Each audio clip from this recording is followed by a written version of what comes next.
আজ আমি টাকি মাছ ভর্তা করবো। সেই জন্য নুন, মরিচ, হলদির গুঁড়া, জিরের গুঁড়া এই তিনটা দিয়ে মেখে নিচ্ছি। এখন টাকি মাছগুলো মাছের সাথে মেখে নেব।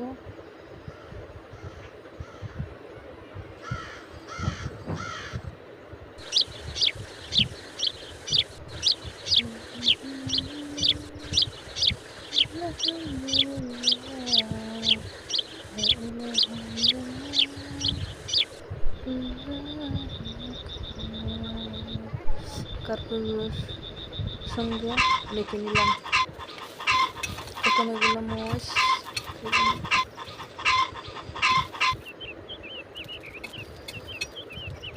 সাথে শুকনো মাছ দিয়েছি।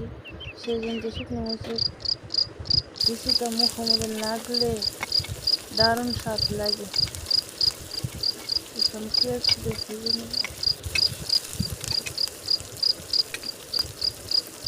আমি পেঁয়াজ অত ভাজি না, কম পরিমাণে ভাজি। বেশি ভাজলে যেন কেমন লাগে, আমার কাছে ভালো লাগে না। সেই জন্য কম ভাজি নেমে নেব। তেল দিয়ে নিলাম, তেলটা হয়েছে।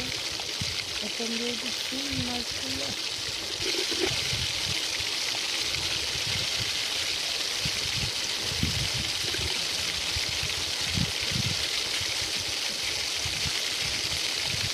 মাছগুলো দিচ্ছি।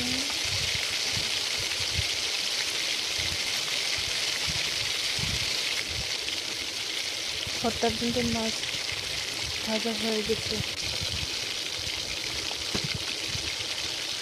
তুলে নেব। এখন তুলে নিয়েছি। এখন এগুলা মাখায়ে ভর্তা করব।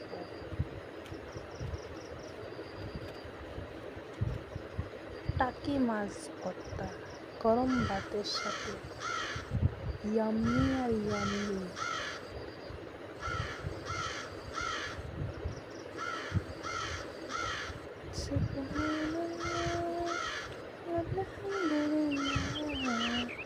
লা ইলাহা ইল্লাল্লাহ।